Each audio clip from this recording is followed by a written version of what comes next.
Hello dear student, welcome back to my channel Jai Harish physics classes. बच्चों, आज के lecture में हमें देखना है पेपर डिस्कशन। जो लास्ट पेपर हुआ है आपका, उस पेपर का डिस्कशन करना है हमें और सभी क्वेश्चंस हम लगभग डिस्कस करेंगे। तो बच्चों, शुरू करते हैं पेपर डिस्कशन। जो फर्स्ट क्वेश्चन है वेव्स का जो पेपर लिया उसका फर्स्ट क्वेश्चन है। मैं यहाँ पे मेरे पास क्योंकि हार्ड कॉपी नहीं तो मैं कंप्यूटर से देख के बोल रहा हूँ, इसलिए मुझे इधर देखना पड़ता है हर वक्त। ओके, तो क्वेश्चन पढ़ते हैं। Find the ratio of speed of sound in nitrogen gas to that of helium gas at 300 kelvin. आपको स्पीड का रेशियो पूछा है, find the ratio of speed. और टेम्परेचर कितना है बच्चों? टेम्परेचर देखो, temperature T is equal to 300 kelvin. और क्या दिया है देखो, नाइट्रोजन देखो N2 एक गैस है और दूसरा है हेलियम गैस। आप मुझे बताइए N2 का मॉलिक्यूलर वेट कितना होगा बच्चों? Molecular weight of N2, molecular weight of N2 कितना होगा? एक N2 गैस है और दूसरा कौन सा गैस है? Helium. Molecular weight of N2 is nothing but, आप सबको पता है 28 होता है। और molecular weight of helium is nothing but 4। Okay, उसके बाद में क्या है बच्चों? Gamma for N2 is equal to, आपको पता है N2 इज डायटोमिक गैस। और ये गैमा क्या होता है बच्चों? Gamma is nothing but Cp/Cv, heat capacity at constant pressure to heat capacity at constant volume, इनका रेशो होता है गैमा। अब ये गैमा क्यों निकालना है बाद में आपको फार्मूले से पता ही चलेगा। N2 डायटोमिक गैस है और डायटोमिक गैस के लिए गैमा होता है 7/5। ध्यान में रखना, ये आपको थर्मोडायनेमिक्स चैप्टर में, आपको KTJ में हम डिस्कस करने वाले गैमा के बारे में। आगे चल के kinetic theory of gases chapter में मैं ये गैमा क्या है आपको बताऊंगा। उसके बाद में gamma for helium, helium is monoatomic gas, उसके लिए गैमा की वैल्यू होती है 5/3। Okay, speed of sound in a gas equal to gamma RT/m, ऐसा है मॉलिक्यूलर वेट। अब R सेम है, टेम्परेचर सेम है, गैमा एंड m ये अलग अलग है। तो velocity for nitrogen gas upon velocity for helium gas. वैसे उन्होंने फर्स्ट किसका, find the speed of sound in nitrogen to that of helium. तो देखो, under root of gamma, direct relation है इसलिए गैमा N2 ऐसा लेना पड़ेगा upon gamma helium H। Inverse relation है मॉलिक्यूलर वेट के साथ में, इसलिए गैमा N2 वेलोसिटी N2 होगा, तब ऊपर कौन सा होगा? मास। मॉलिक्यूलर वेट क्या होगा? हेलियम का होगा, divide by molecular weight of N2, ऐसा लेना पड़ेगा। देखो बच्चों, गैमा की वैल्यू N2 के लिए 7/5, हेलियम के लिए 5/3 into molecular weight of helium is 4 divide by 28। इसका कैलकुलेशन करो क्या आता है देखो, V N2 upon V helium equal to, ये ऊपर जाएगा मतलब क्या हो जाएगा? अंडर रूट में देखो कैसा हो जाएगा, 7/5 इंटू, ये ऊपर जाएगा 3/5 इंटू 4/28। इसका कैलकुलेशन करो क्या आता है देखो, 7 यहाँ पे कैंसिल करेंगे तो 4 आता है, 4 कैंसिल हो जाएगा, मतलब क्या बचेगा आखिरी में? देखो 4 कैंसिल होगा, 7 का 4 टाइम्स 4 कैंसिल, तो ऊपर 3 डिवाइड बाय रूट ऑफ 25 बचेगा, V N2 upon V helium. Okay, अब देखो बच्चों इसका आंसर क्या आता है। ओके, अब देखते हैं क्वेश्चन नंबर 2। देखो क्वेश्चन नंबर 2 कैसे है मैं पढ़ता हूँ। In stationary wave antinodes are the points where there is. देखो स्टेशनरी वेव कैसी होती है? ऐसी होती है स्टेशनरी वेव।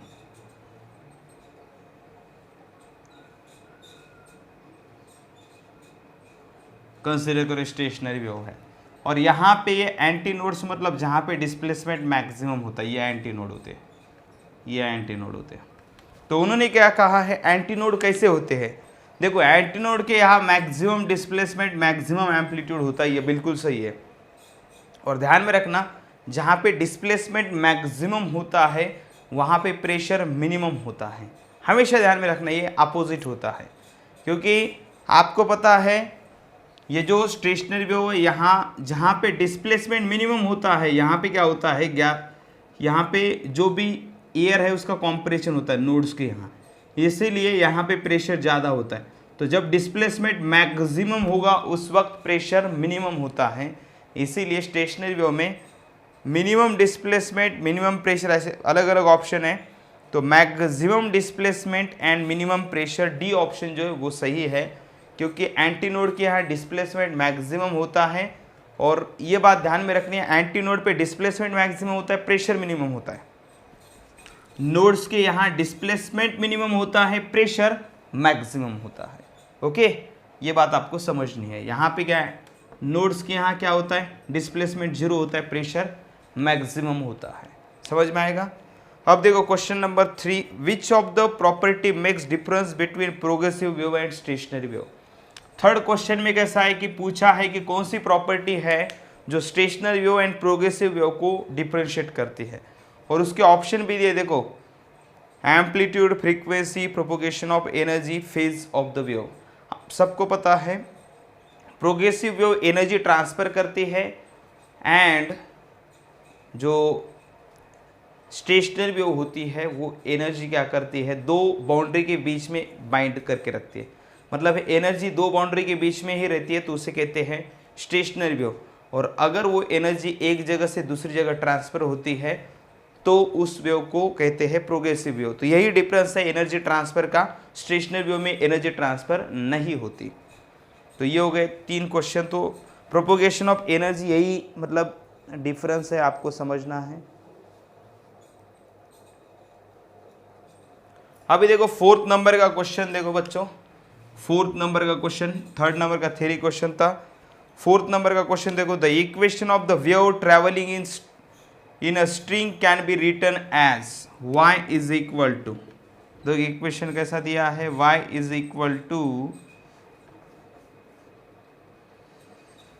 4th नंबर का क्वेश्चन क्या है देखो, 4th नंबर का क्वेश्चन है, if amplitude of the wave, मैंने 5th नंबर का क्वेश्चन पढ़ा,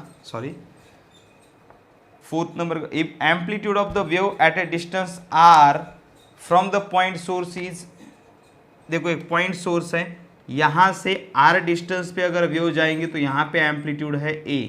उन्होंने कहा है यहाँ से अगर 2r डिस्टेंस पे जाएगी वेव, यहाँ से 2r डिस्टेंस पे, तो उस डिस्टेंस पे एम्पलीट्यूड ऑफ द वेव कितना होगा, ये सोर्स है।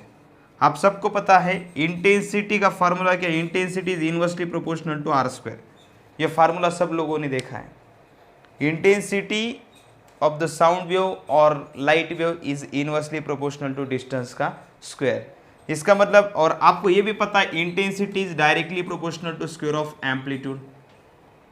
इसका मतलब जहाँ पे इंटेंसिटी है वहाँ पे अगर square of amplitude a square is inversely proportional to r square, इसका मतलब a is inversely proportional to r।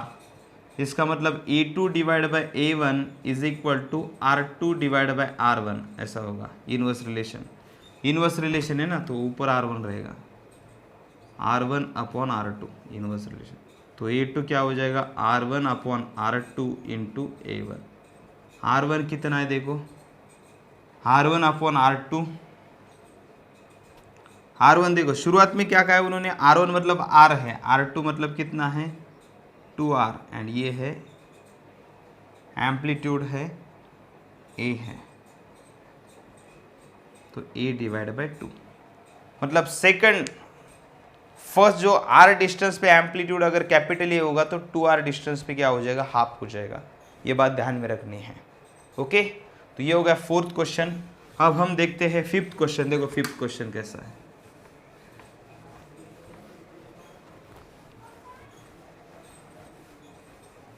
Fifth number का क्वेश्चन देखते हैं बच्चों।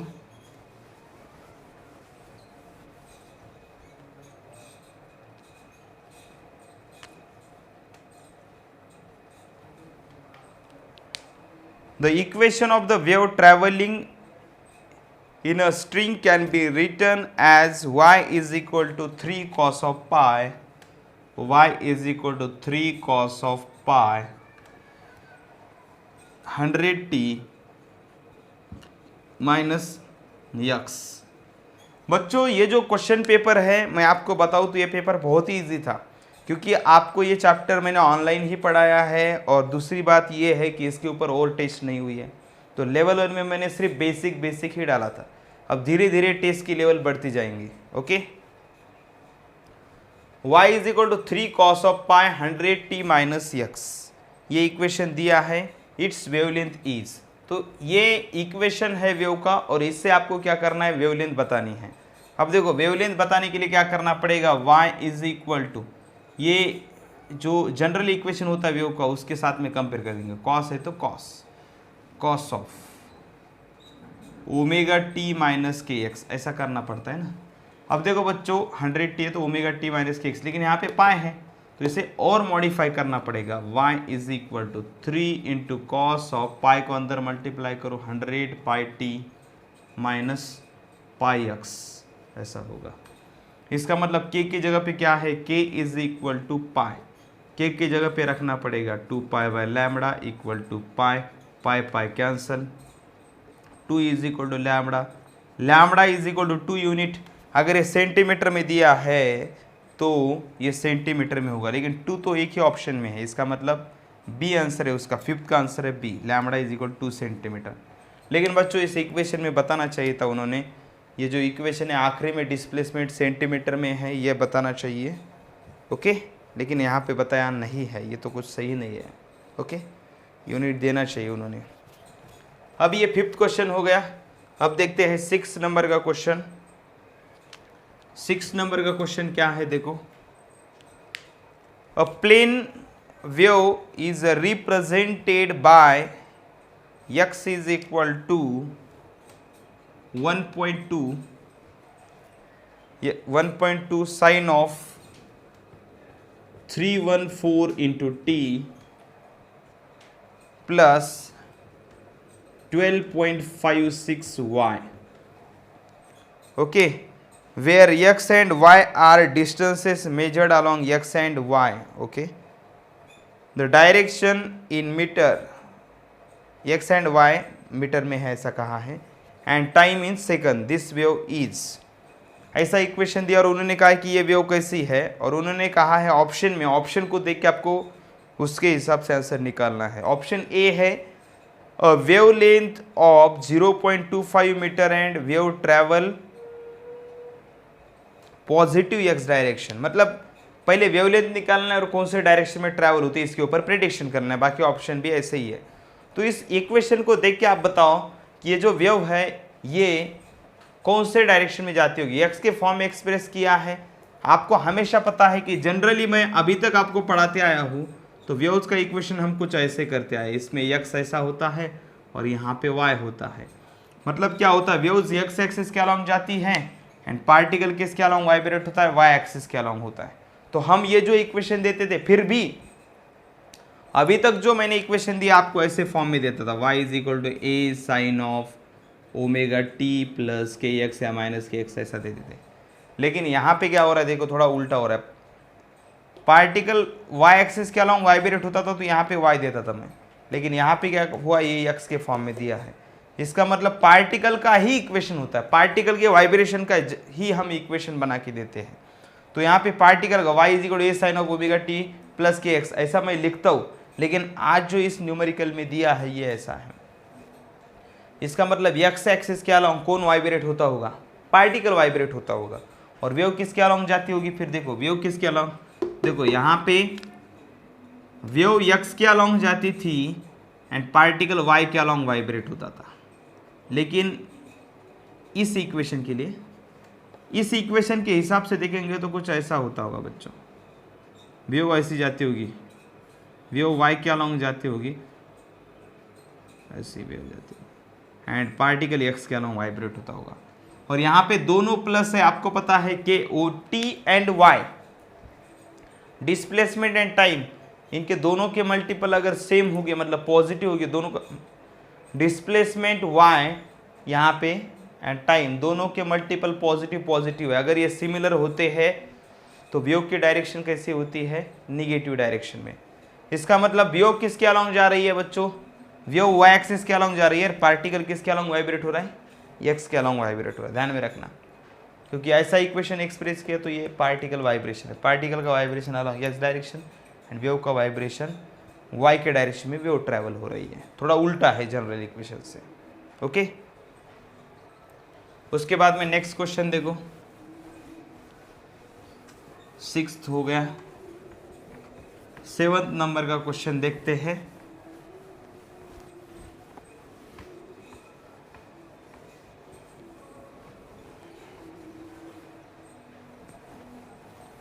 सेवंथ नंबर का क्वेश्चन देखो बच्चों,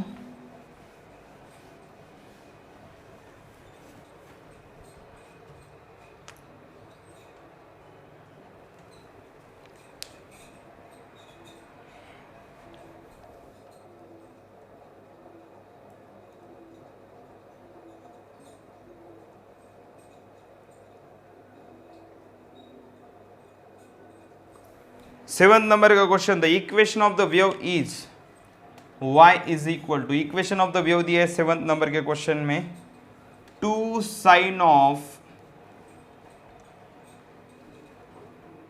पाई, 2 sine of pi in bracket 0.5x minus 200t ऐसा दिया है। Okay, where x and y in are represented in centimetre, x and y centimetre में दिया, t सेकंड में दिया, तो वेव वेलोसिटी कितना होगा ऐसा पूछा। Wave velocity v is equal to how much. आपको वेव वेलोसिटी क्या होता है, v इज इक्वल टू होता है यानी इंटू लैम्बडा, ये फार्मूला पता होना चाहिए वेव वेलोसिटी का। और यहाँ पे ये जो इक्वेशन दिया है इसका फॉर्मेट, स्टैंडर्ड फॉर्मेट पहले थोड़ा मॉडिफाई करते इसे, 2 साइन ऑफ पाई अंदर लेके जाओ, पाई इंटू 0.5 मतलब क्या होता है, पाई बाय 2 ऐसा लिख सकते हैं। 0.5 इंटू पाई 0.5 को 1/2 लिख सकते हैं, तो 0.5 इंटू पाई क्या होगा, पाई बाय 2 यक्स माइनस पाई से अंदर मल्टीप्लाई किया 200 पाई इंटू टी ऐसा। ओके, अब देखो, अब इसे जनरल इक्वेशन के साथ में कंपेयर करते हैं, y is equal to A sine of k x minus omega t. आपको पता है k x minus omega t minus k x, ऐसे इक्वेशंस हमने देखे ही है। अब देखो यहाँ पे कंपेयर करेंगे तो k की जगह किसने ली, k is equal to pi by 2, okay, and omega is equal to क्या है 200 pi, omega is equal to k की जगह पे क्या रखना पड़ेगा 2 pi by lambda is equal to pi by 2, pi pi cancel, lambda equal to क्या हो जाएगा, lambda is equal to pi pi cancel. देखो लैम्बडा को इधर शिफ्ट करो, 2 को इधर शिफ्ट करो, मतलब क्या होगा, लैम्बडा इक्वल टू 4 सेंटीमीटर ना, सब कुछ सेंटीमीटर में दिया है, मतलब ये सब डिस्प्लेसमेंट y सेंटीमीटर में दिया है, सब सेंटीमीटर में दिया है, तो 4 सेंटीमीटर लेते हैं। उसके बाद में ओमेगा इतना दिया है, देखो ओमेगा इज इक्वल टू 200 पाई ऐसा दिया है, तो ओमेगा की जगह पे क्या रख सकते हैं 2 पाई एन फ्रीक्वेंसी ओमेगा की जगह पे, अब सबको पता है 200 pi, pi pi cancel, n is equal to 100, okay, n is equal to 100 hertz लेना पड़ेगा, वाइब्रेशंस पर सेकंड। अब देखो velocity is equal to n into lambda, n की जगह पे क्या रखना पड़ेगा 100, लैम्बडा की जगह पे क्या रखना पड़ेगा 4 सेंटीमीटर, अगर रखेंगे तो क्या हो जाएगा 400, देखो सॉरी 400, फ्रीक्वेंसी क्या है 100 हर्ट्ज मतलब पर सेकंड ऐसा होता है, तो 100 इंटू 4 क्या हो जाएगा 400 सेंटीमीटर पर सेकंड, क्योंकि ये फ्रीक्वेंसी पर सेकंड थे वाइब्रेशंस, तो 400 सेंटीमीटर पर सेकंड ये 7th नंबर के क्वेश्चन का आंसर है। समझ में आ गया बच्चों। जब भी आप ये कोई भी लेक्चर हो मेरा, चाहे थ्योरी का हो या न्यूमेरिकल का हो, आपको साथ में क्वेश्चन सॉल्व मैं कर रहा हूँ तो आपको भी वो मतलब नोटबुक साथ में रखना है।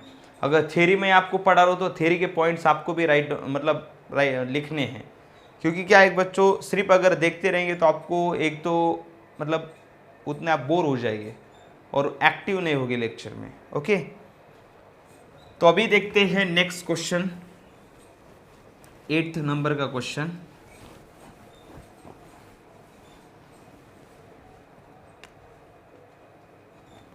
एट नंबर के क्वेश्चन को देखो। Beats are produced with the help of two sound waves of amplitude 3 and 5 units. The ratio of maximum to minimum intensity in beats is. आप सबको पता है जब भी बीट्स फॉर्मेशन होता है तब मैक्सिमम एम्पलीट्यूड होता है दोनों एम्पलीट्यूड की एडिशन। वैक्सिंग की जगह पे देखो, बीट्स में वैक्सिंग एंड वैनिंग होती है साउंड की, आप सबको पता है। जब वैक्सिंग होती है तब दोनों एम्पलीट्यूड की एडिशन होती है, और जब वैनिंग होती है तो दोनों एम्पलीट्यूड की क्या होती है, डायरेक्ट सब्सट्रैक्शन होती है। तो उन्होंने इंटेंसिटी का रेशियो पूछा। Intensity is directly proportional to square of amplitude. I max upon I minimum अगर पूछा है, समझो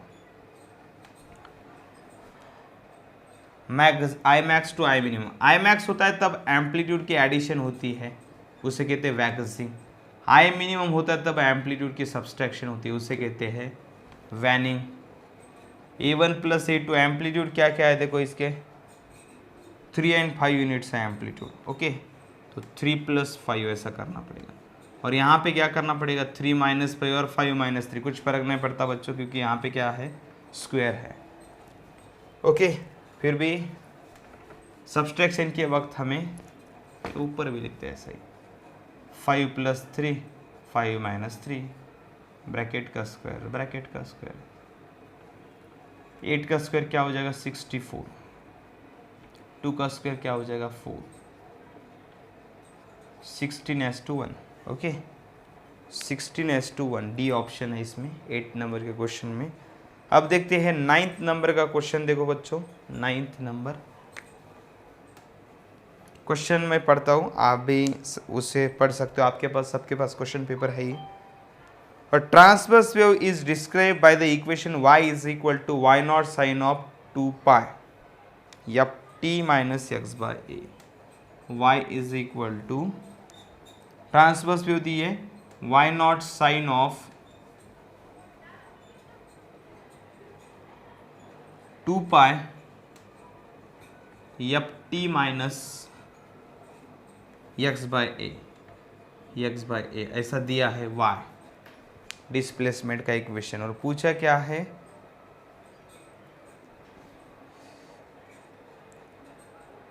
इसमें पूछा है the maximum particle velocity is equal to 4 times wave velocity.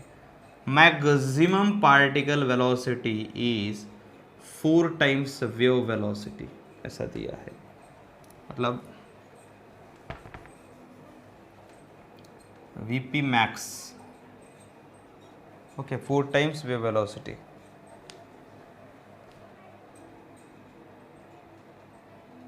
ये A is equal to A wavelength, मतलब वेवलेंथ कितनी होगी ऐसा पूछा है। A वेवलेंथ है तो वेवलेंथ कितनी है ऐसा पूछा है। If A is equal to, अब A वेवलेंथ ऐसा उन्होंने कहा है, इसका मतलब हमें क्या करना पड़ेगा बच्चों, यहाँ पे पहले क्या करना पड़ेगा, Vp max.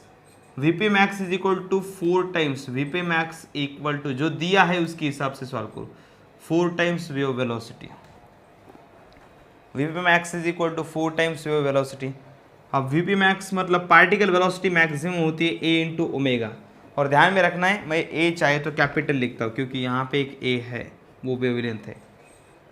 Maximum particle velocity होती है amplitude into angular frequency is equal to 4 times wave velocity. Wave velocity होती है यानी इनटू लैम्बडा। ओके, अब देखो एम्पलीट्यूड तो कैपिटल A यहाँ पे कितना है, देखो एम्पलीट्यूड की जगह कौन ले रहा है, y0।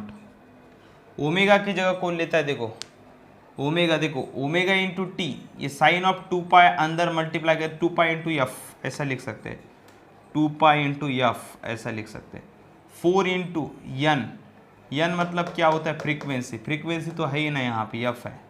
ओके, लैम्बडा की वैल्यू दे, लैम्बडा कितना कहाँ है, ए।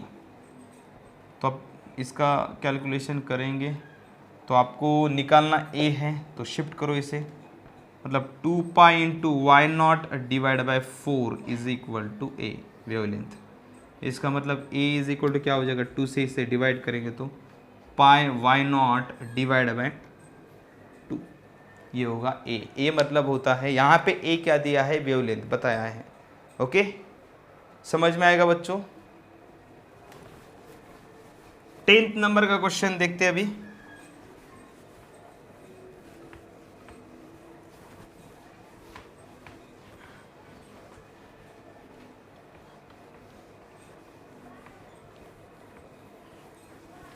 बहुत इजी पेपर था वो, बेसिक, क्योंकि आपका बेसिक फार्मूला बेसिस पूरा पेपर था, कुछ थ्योरी के डायरेक्ट क्वेश्चन थे।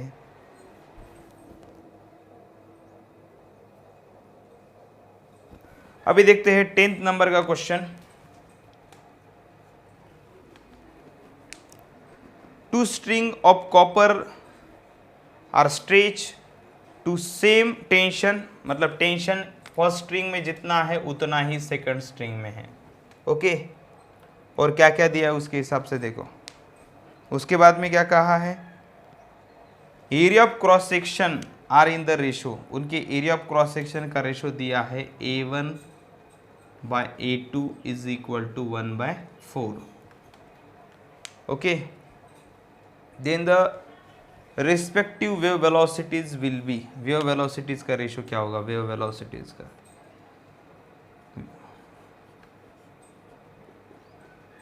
देखो स्ट्रिंग में वेव वेलोसिटी का एक फार्मूला है बच्चों, v इज इक्वल टू होता है under root of T by mu. इसमें म्यू क्या होता है, mass per unit length of the string.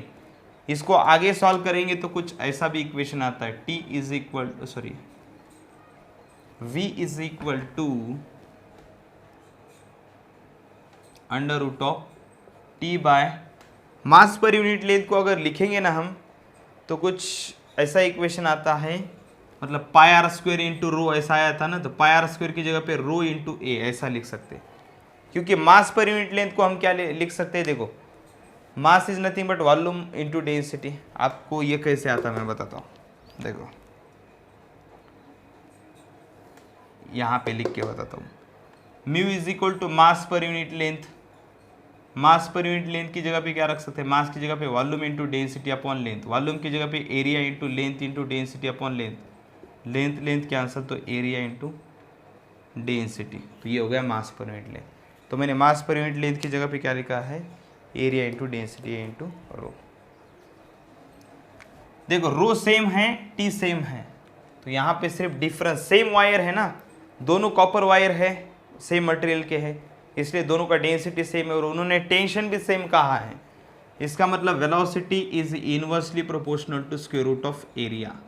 Okay, अब क्या होगा, velocity of first, wave velocity of first upon wave velocity of second is equal to under root of, inverse relation है तो A2 bye A1 होगा, तो A2 bye A1, A2 second का कितना देखो 4 है, 4:1 है ना इनका रेशो, A1 अपॉन A2 अगर 1:4 है तो A2 अपॉन A1 क्या होगा 4:1, मतलब 2:1, ये होगा VW1 अपॉन VW2, ऐसा 2:1 ऐसा रेशो होगा।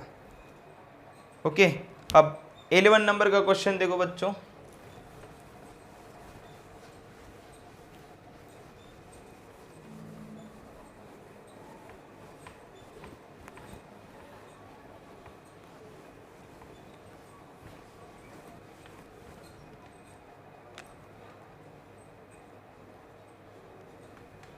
एलेवन नंबर का क्वेश्चन कैसा था, equation of stationary wave is, stationary wave का इक्वेशन दिया y is equal to 4 sine of pi x by 15 into cos of 96 pi t. The distance between nodes and next antinode। आपको एक बात पता होनी चाहिए, जब भी स्टेशनरी वेव फॉर्म होती है तो कैसा होता है, किसी भी दो नोड्स के बीच में देखो एक लूप मतलब हाफ ऑफ वेवलेंथ है, ओके, एंड नोड एंड उसके बाद में का जो एंटी नोड होता है, देखो उन्होंने डिस्टेंस किसके बीच में का पूछा है, the distance between node and its next anti node. देखो ये नोड है और इसका नेक्स्ट एंटी नोड ये है, देखो ये λ/2 है और इसका ये आधा है, मतलब node and anti node successive node के बाद में का जो एंटी नोड आता है इनके बीच में का जो डिस्टेंस होता है, ये डिस्टेंस जो होता है बच्चों ये होता है λ/4। तो आपको क्या निकालना है, λ/4, ये इक्वेशन है, इससे λ/4 निकालना है, ओके। स्टेशनरी वेव का इक्वेशन है y इज इक्वल टू, आपको पता होना चाहिए इक्वेशन ऑफ स्टेशनरी वेव कैसा होता है बच्चों, 2a, अब साइन है तो साइन के फॉर्म में sine of kx into cos of omega t, ऐसा इक्वेशन होता है, ध्यान में रखना। आपको λ/4 निकालना है तो लैम्बडा निकालना पड़ेगा, k की जगह पे क्या करना पड़ेगा, π/4, k की जगह पे सॉरी π/ कितना दिया, देखो k की जगह पे π/15। अब देखो k क्या होता है, k is nothing but 2π/λ is equal to π/15, ऐसा लिखना पड़ेगा। पाई कैंसिल होगा तो लैम्बडा कितना हो जाएगा, लैम्बडा को उस साइड शिफ्ट करो, 15 को इधर शिफ्ट करो, 15 into 2 is equal to lambda, तो लैम्बडा कितना हो गया, लैम्बडा इक्वल टू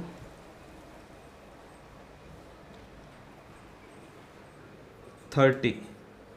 अब λ/4 क्या होगा फिर इसका, अगर λ/4 करेंगे तो देयरफॉर λ/4 दोनों साइड 4 से डिवाइड करो, 30/4 7.5 यूनिट ऐसा होगा, अगर मीटर में होगा तो मीटर 7.5, ऐसा इसका आंसर होगा बच्चों। समझ में आ गया। तो distance between node and its next anti node is λ/4 and इस इक्वेशन से स्टेशनरी वेव के λ/4 निकला 7.5 यूनिट आता है। तो बच्चों अभी हमें देखना है 12 नंबर का क्वेश्चन। 12 नंबर का क्वेश्चन पढ़ते हैं। The speed of transverse wave in elastic string is v0 if the tension in the string is reduced to half, then speed of the wave is given by। मतलब क्या है, पहले speed है v1 is equal to under root of T by mu, और that is equal to पहले वाली speed कितनी है, v0 उन्होंने नाम दिया है।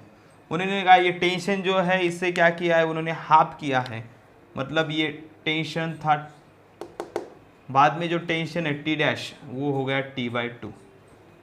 तो उस वक्त velocity v2 is equal to how much, t dash से अच्छा है कि इसे t2 को, t2 कितना हुआ t/2, पहला वाला t था, t1 था t, देखो t1 था t, उस वक्त v1 है under root of T by mu and that is equal to v0। अब t2 हो गया t/2, तो v2 कितना हो गया, ऐसा उन्होंने पूछा है। v2 निकालना है, v2 इज इक्वल टू क्या होगा आप बताओ, v2/v1 is equal to v2/v1 is equal to under root of, देखो म्यू तो सेम है mass per unit length, t का रिलेशन डायरेक्ट है, इसका मतलब t2/t1 ऐसा लिखना पड़ेगा। t2 कितना है बच्चों, पहला वाला जो t है उसका हाफ t2 है, t पहला वाला t1 है t, v2/v1, okay. Therefore v2/v1 is equal to t cancel हो गया तो क्या होगा अंडर रूट ऑफ 1/2, शिफ्ट करो, v2 is equal to under root of 1/2 into v1 कितना है v0, रूट ऑफ 1 है तो इसे नहीं लिखा तो भी चलेगा, ये हो गया v2। समझ में आ गया बच्चों। तो इस तरह से v2 is equal to under root of v0/√2, तो ये ऑप्शन सही है उसमें। अब 13 नंबर का क्वेश्चन पढ़ते हैं पेपर का।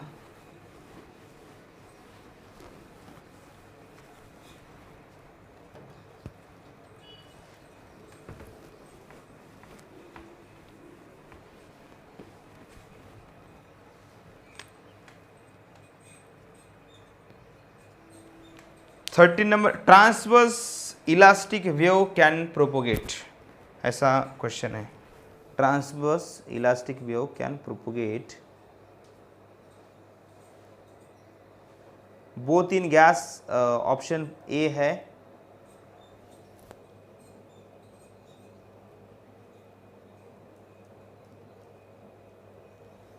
ऑप्शन ए है ट्रांसवर्स इलास्टिक वेव, क्वेश्चन है कैन प्रोपोगेट, और ऑप्शन ए है both in gas and metal, in gas but not metal, in metal but not in gas, neither in gas nor in metal.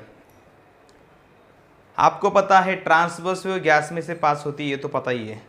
अब solid में से कैसे पास होती है वो भी मैंने थ्योरी में बताया। अगर सॉलिड को आपने ऐसा मतलब वाइब्रेट किया तो उसमें से ट्रांसवर्स वेव वाइब्रेशन से पास होती है। सॉलिड में से पास होती है, उसका दूसरा एग्जांपल है स्ट्रिंग के वाइब्रेशंस, उसमें ट्रांसवर्स वेव पास होती ही है। और लाइट भी एक ट्रांसवर्स वेव ही है, इलेक्ट्रोमैग्नेटिक ट्रांसवर्स वेव है, वो एयर में से पास होती है लाइट, एंड सॉलिड में से पास होती है स्ट्रिंग के अलॉन्ग। स्ट्रिंग में एक ट्रांसवर्स वेव जनरेट होती है, वो स्ट्रिंग के अलॉन्ग ट्रांसफर होती है। मतलब सॉलिड में भी ट्रांसवर्स वेव जो है प्रोपोगेट हो सकती है, एंड गैसेस में भी हो सकती है, इवन लिक्विड में भी ट्रांसवर्स वेव जो होती है वो ट्रैवल हो सकती है। ओके, तो उसके बाद में देखते हैं 14 नंबर। तो इसका आंसर है बोथ मेटल एंड गैस, दोनों में से पास हो सकती है। अब देखते हैं 14 नंबर का question. A vibrating string fix at both the ends has harmonics of wavelength, एक मिनट बच्चों, 14 नंबर का क्वेश्चन हम देख रहे हैं। अ वाइब्रेटिंग स्ट्रिंग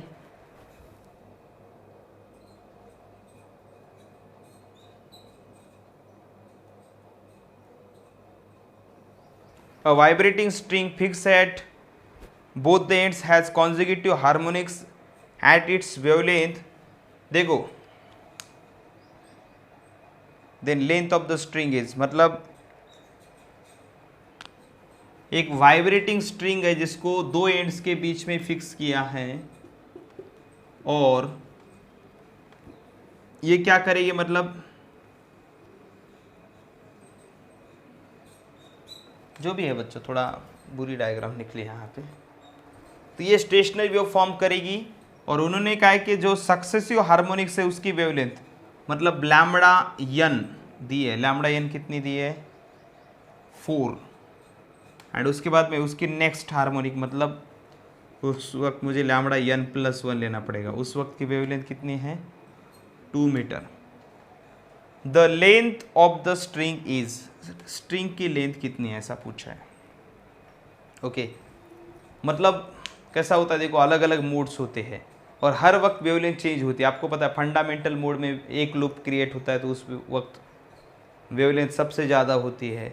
उसके बाद में सेकंड मोड में क्या होता है, 2 लूप्स क्रिएट होते हैं, उस वक्त वेवलेंथ और कम होती है। तो क्या होता है, जैसे जैसे मोड्स बढ़ते जाएंगे वैसे वैसे वेवलेंथ क्या होती जाती है, कम होती जाती है। तो यहाँ पे क्या है, एक लूप फॉर्म हो रहा है, मतलब यहाँ पे नंबर ऑफ लूप कितने क्रिएट होगी, nth मोड है तो n लूप्स क्रिएट होगी। इसका मतलब क्या होगा, देखो n लूप्स क्रिएट होगे तो टोटल लेंथ के अलॉन्ग कितनी वेवलेंथ हो जाएगी, लेंथ के along n into lambda by 2 हो जाएगी वेवलेंथ। सही है, और हमें इस केस में आपको क्या निकालना है, यल निकाल के दिखाना है। तो यल इज इक्वल टू कितना होगा, लेंथ तो वही है बच्चों, लेंथ चेंज नहीं होगी।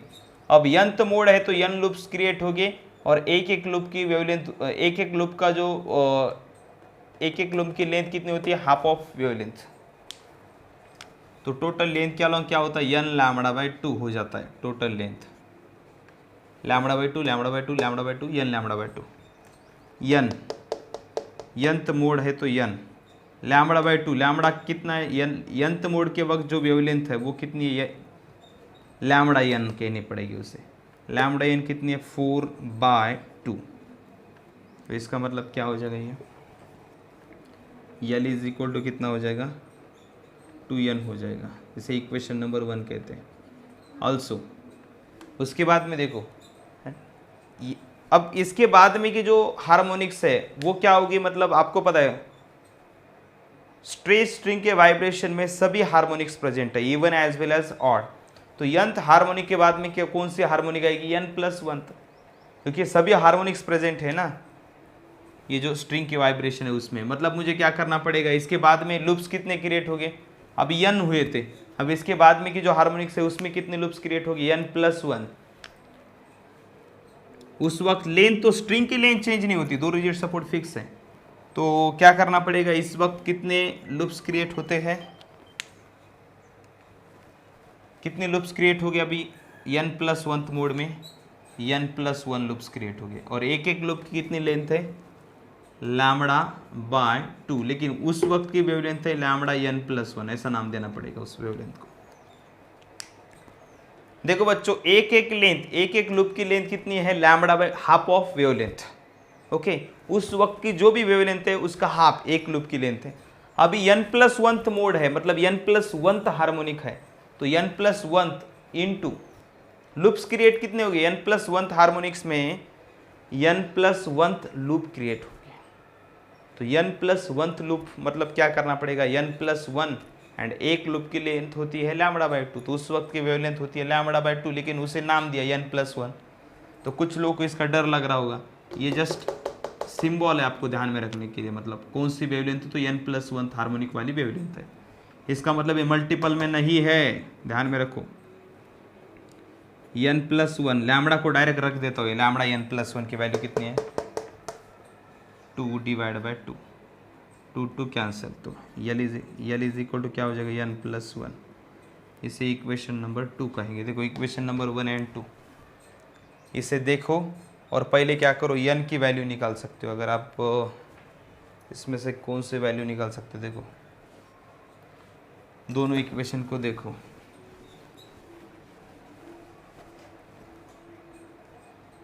दोनों मतलब लेफ्ट साइड कैसे है इक्वल है, तो राइट साइड को इक्वल कर सकते हैं। मतलब 2n is equal to n plus one, तो इधर शिफ्ट करेंगे तो क्या हो जाएगा, 2n minus n is equal to 1, मतलब n इज इक्वल टू कितना 1। अगर n की वैल्यू 1 है तो यहाँ पे देखो यल पुट इन 1, फर्स्ट इक्वेशन में n की वैल्यू 1 रखो। पहले मैंने ये दोनों इक्वेशन को सॉल्व करके क्या किया, मैंने n की वैल्यू निकाली, n की वैल्यू क्या आ गई 1। अब ये n की वैल्यू जो 1 है ये फर्स्ट इक्वेशन में रखो, लेंथ कितनी हो जाएगी, l is equal to 2 into 1, मतलब 2। और क्या पूछा था बच्चों, यही पूछा था क्या, then length of the string is 1, 2 है, सही है, लेंथ ऑफ द स्ट्रिंग 2 और यूनिट है मीटर। ओके, अभी देखते हैं 15 नंबर का क्वेश्चन।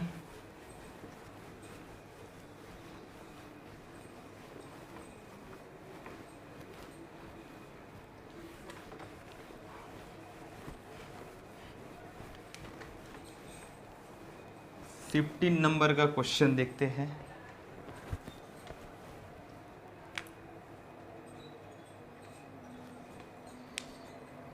नंबर के क्वेश्चन में देखो बच्चों, wave is represented by equation. Wave का इक्वेशन दिया है y is equal to 7 into sine of 7 pi t minus 0.04 x pi plus pi by 3 into, बच्चों इसके बाद में कॉमा होना चाहिए, x इन मीटर ऐसा चाहिए। ओके, आगे तो ऐसा इक्वेशन दिया और पूछा क्या है, x इन मीटर है एंड t इन सेकंड है। The speed of the wave is, wave की स्पीड क्या होती है, v is equal to n lambda होती है। तो आपको क्या करना पड़ेगा, इस इक्वेशन से n एंड लैम्बडा दोनों की वैल्यू निकालो और यहाँ पे रखो। अब देखो ये ओमेगा टी है, ये क्या है बच्चों, kx है एंड ये बाद में का फेज है। अब ओमेगा टी, ओमेगा कितना है, देखो ओमेगा इज इक्वल टू 7 पाई है, तो यहाँ से n निकल सकता है। ओमेगा की जगह पे क्या रखेंगे, 2 pi n, omega is nothing but 2 pi n। तो ओमेगा की जगह पे 2 पाई n रखा, is equal to 7 pi, pi pi cancel, n is equal to क्या हो जाएगा 7/2, ये होगा n। अब देखो लैम्बडा, n की वैल्यू निकली, अब लैम्बडा की वैल्यू निकालना है। आपको पता है ये क्या है बच्चों, ये kx है। देखो के एक्स इज इक्वल टू, के की जगह पे क्या है 0.04 पाई, के की जगह पे 0.04 इंटू पाई है। अब के की जगह पे क्या रखेंगे, के एक्स की जगह पे, सॉरी के की जगह पे एक्स तो लिया ही नहीं, 2 pi by lambda is equal to 0.04 into pi, pi pi cancel, lambda को शिफ्ट करो, 2 डिवाइड बाय 0.04 इधर शिफ्ट किया, लैम्बडा को उधर शिफ्ट कर, लैम्बडा इज इक्वल टू 2 को 0 बढ़ाओ, 2 के ऊपर 2 0 देते हैं, इसलिए यहाँ नीचे भी पॉइंट शिफ्ट कर सकते हैं, ऊपर 200 डिवाइड बाय नीचे 4। ओके, अब इसे करेंगे तो क्या हो जाएगा 50 हो जाएगा ये मीटर में। ओके, ये 7/2 हर्ट्ज है।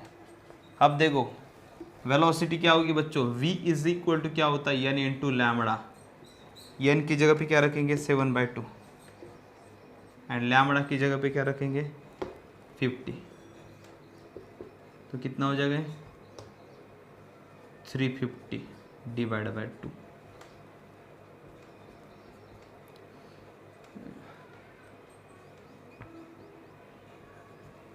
ये है वेलोसिटी का answer metre per second 175, velocity is equal 175 metre per second. तो बच्चों ये हो गए 15 क्वेश्चन। अभी पेपर में टोटल 30 क्वेश्चन थे, तो 50 क्वेश्चन अभी इस लेक्चर में डिस्कस किए हैं मैंने। अब नेक्स्ट लेक्चर में हम और 15 क्वेश्चन डिस्कस करेंगे ताकि पूरा पेपर डिस्कशन हो जाए। क्वेश्चन अच्छी तरह से सॉल्व करो। ओके, मतलब क्वेश्चन मैं जब सॉल्व कर रहा हूँ तो आपको भी उसे समझ के सॉल्व करना है। ठीक है, फिर मिलते हैं, बाय।